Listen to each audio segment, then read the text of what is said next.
Hey there guys, so I'm back with WandaVision episode 5 review, and yes, it's another great episode. At this point I've kind of given up which is my favourite episode. I'll probably tell you at the very end when we get to like episode 9.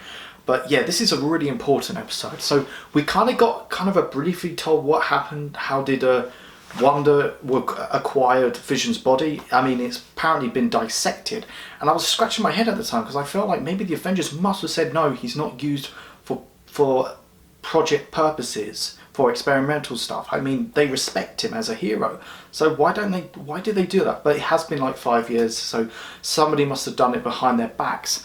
But the storytelling, and I think this is going to be it for the rest of the series, is kind of 50-50. I mean, you kind of get in that comedy segments in like, and this takes place in the 80s in Westview, and you've got like, and it's very reminiscent to comedy shows like Family Ties, Growing Pains, Full House. And then you get like the outside of Westview, when you get Sword, you get Randall Park's character, Teyonah Parris, Kate Dennings' character, working out what to do with her. And yeah, it's great, and I kind of like that, how it goes to widescreen then short screen.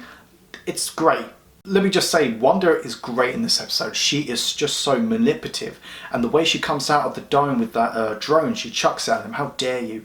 And the way she just leave me alone, but you've got people held hostages. I'm not the bad guy in this. That's great, and you can tell like she's really so protective for her kids because she doesn't want them to grow up, and she has to tell them to let them go, and her kids are like, bring him back to life. It's great. And Vision, I mean, Vision is just gets great. He's kind of understanding what's going on now. I mean, something's off. The people are acting strange. Some people have been brainwashed. There's this one scene at the beginning with Katherine Haynes' character was like, do you want me to do it again? And it was like, it's a bit off.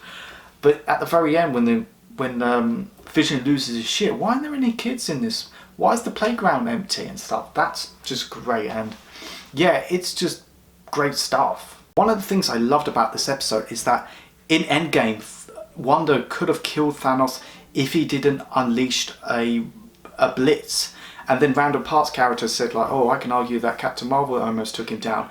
And it's like, you could just tell Teyonah Parris' character, and this pretty much sets up for Captain Marvel too, that she kind of has some beef with her. I'm guessing because her mum's sickness, she didn't visit her or something like that, which is just, I think that's great. And you could just tell that this is going to be set up to Captain Marvel too. She's going to be in it.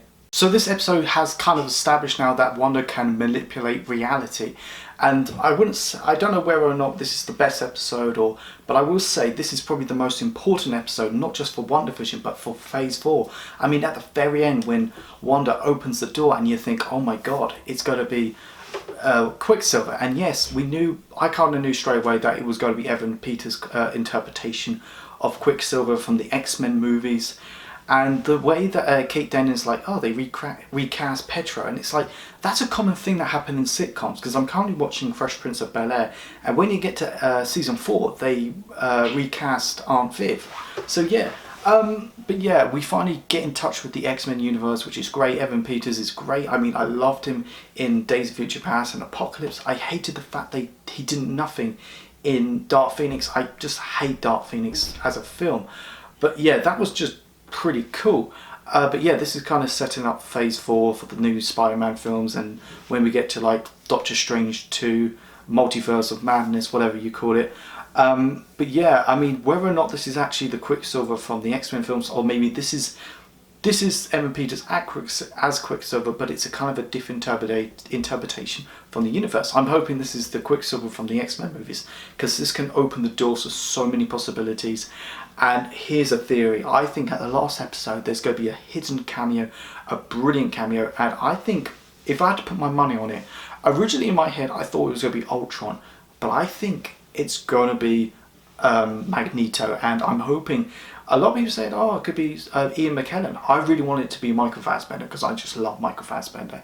But yeah, I can't wait for that. But overall, this is another great episode, probably the most important episode for WandaVision, but also for Marvel Phase 4.